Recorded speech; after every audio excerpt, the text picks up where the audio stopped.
Hello. So I've now got trees on the surface of the planet. I just keep flying over.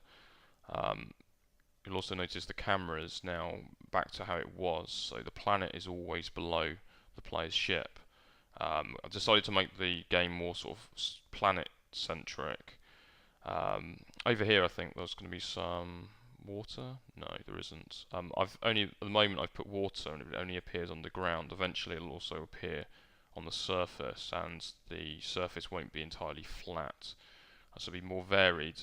The point of the game then is going to be you're not going to start off with this ship. You're going to start off flying a much heavier, sort of bulkier colony ship. It's going to be filled with colonists and supplies, and you've come from some distant planet, and your mission is to colonize this one. So the first step is to find a landing spot in which you could start the colony. So you'd be looking like this is a reasonably good area because there's water nearby. There's also lots of land to build on, lots of flat land. So you could set down here. First challenge will be not crashing the colony ship and not landing too hard because that will actually kill colonists. So you perhaps start with 100 colonists. You lose the game when that reaches zero, and unless you do something, that will happen because your supplies are dwindling. The fuel on your colony ship is as well, so you need to land it before your fuel runs out. So, assuming you land safely, the colony ship will drill into the ground and deploy as an actual building. So then that will become the hub of your colony, and that will obviously you've still got some food and water that you brought with you. You've also got some materials to build other buildings. The colony ship itself can act as shelter for the colonists. They've already been living in it for however long it took them to get here. Um, but your food and water will be rapidly running out. So first thing would be perhaps water, and you could hopefully you've already decided to put the colony near somewhere where you've already seen water.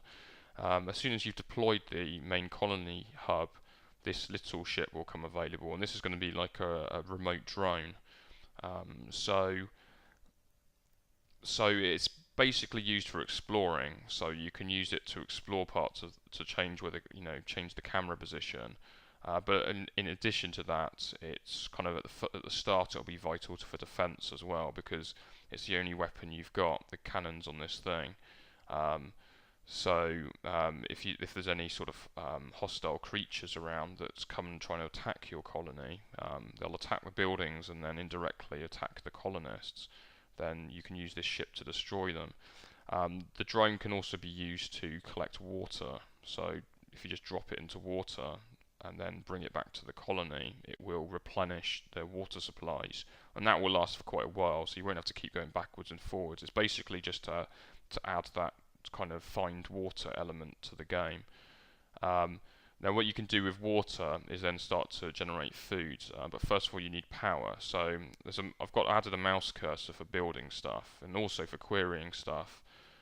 So for example, I've got a test building here. That's a solar panel, um, and you could actually click on stuff in the game and it would actually tell you what it is. So you don't actually have to rely on some of my bad drawings.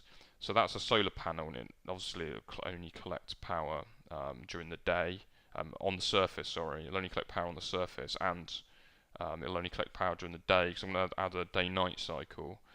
So what this can do is it can power farms. Now farms take power and water and convert it into food.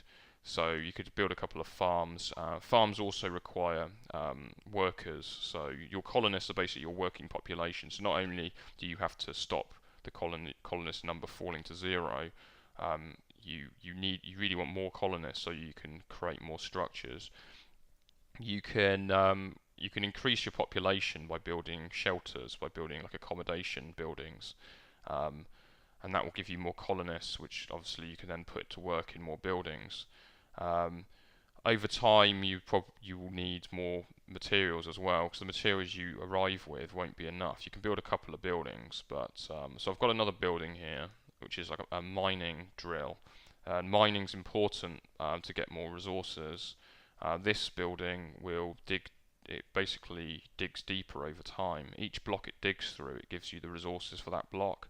So Hopefully, you hope that it'll dig through something valuable. Alternatively, it could actually cause a problem. It could probably not unless you dig too far. It could dig through like a pool of lava and trigger a volcano, and that could, devastate your colony. Um, so there's going to be a lot of hazards in the game like that. There's going to be other creatures on the surface and underground that attack you.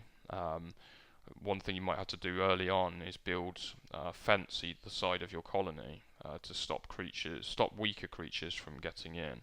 And there's going to be kind of an arms race involved there, because the difficulty of the creatures over time will escalate, and so eventually you'll want to maybe create some pillars and put some turrets and stuff on top, so that you can shoot enemy creatures, because your ship won't be enough to defend.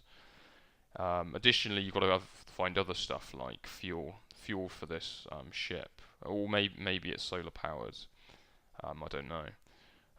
Anyway, that's the general gist of the game. Hopefully, I'll have some more stuff set up in the next update.